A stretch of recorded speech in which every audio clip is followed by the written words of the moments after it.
Hey guys, what's up? I figured it's been a while since I did a WRX Walkaround update. A lot has happened since I started this build in, I think, 2018. It's definitely transformed over the years. I'm just gonna go ahead and jump right into it and I'll kind of talk over what I'm filming. Here's my 2017 WRX. I bought it new in 2016. Got like 65,000 miles on it now. I'll start with the exterior and then I'll work my way around and then I'll get into the interior engine mods.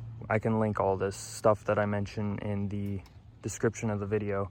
I have the Crown Carbon Crafting Dagger Edition wide body kit for this car. It's a 12-piece kit. I have the Vlands sequential headlights. It still has the C light and the white LED, and then this upper portion right here is your turn signal. And I have the Subispeed DRL Fog Bezels, but I've deleted the fog lights. Side I actually cut out for kind of an asymmetric look. I'm actually planning on putting an external oil cooler there very soon. Probably wondering why I have this giant hole in the side of my bumper. That was originally where the side exit came out of. Now that I'm running a different exhaust, I'll get to that in a second, I actually plan on building Wastegate dumps that will come out here. Honestly, I can't remember the brand of this front grille, but it's a complete carbon replacement with a 1967 Subaru Badge.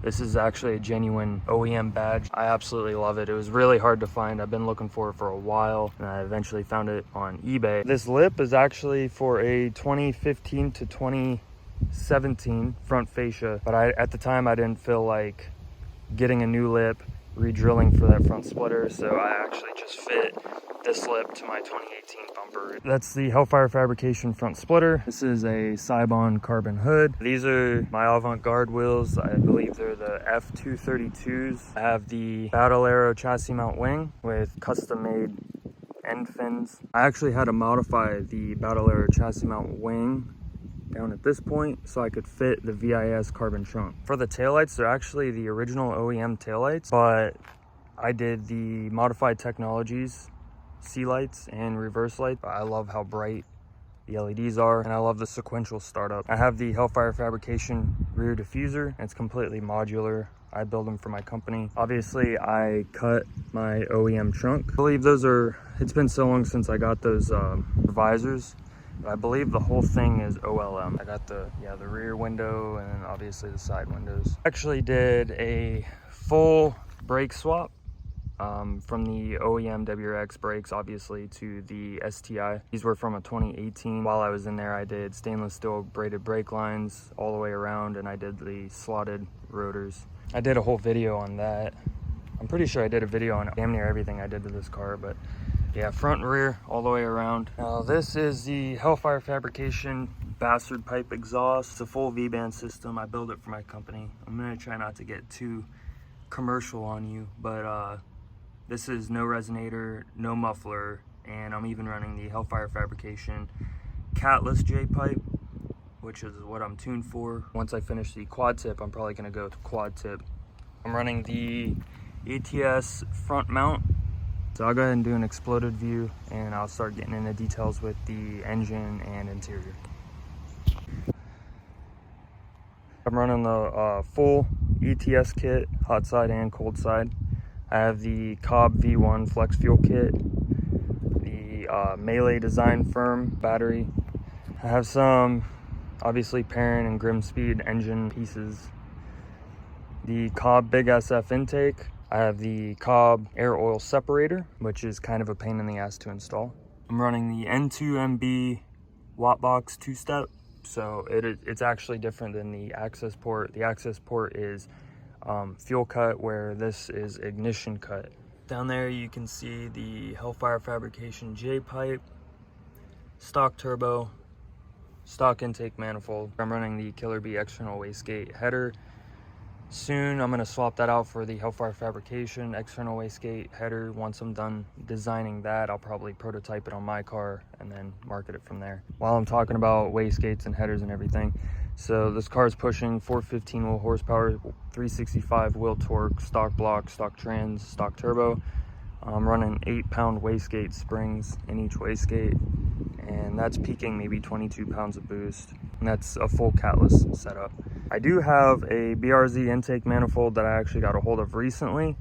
I really want to put that on, but with the whole Cobb Accessport changes and all that, I don't know if I can and still retain my EGR TGV deletes, which I'm actually, I'm running EGR TGV deletes. I am running an ACT street clutch. That's pretty much it as far as motor modifications go. It doesn't really take a whole lot to get the FA20 to the 400 horse range. Really, if you want to see anything over 360, 370 wheel torque reliably, you're probably going to have to go ahead and start building some stuff. I was pretty content with the numbers I got with this setup. I do have plans in the future to run an aluminum radiator just to eliminate the potential of this cracking. I have a lot still planned for this car, but I'm to the point now where not only is the tuning in the way, but pretty much from here on out, everything is like high dollar shit, which I'm not really prepared to jump into just yet. So I'm actually on Broadway suspension coilovers on 55K springs. A lot of guys are pretty surprised when they get a ride in this car that this is actually 55K setup. Ride, low max, they're non-adjustable, but they are on planted seat rails and brackets.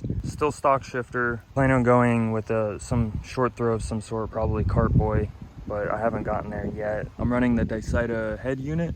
This one in particular doesn't have Apple CarPlay. Of course, there's the Cobb Accessport over there. Yeah, there's not really much done interior. I do have bride door cards. I did the spare wheel well delete.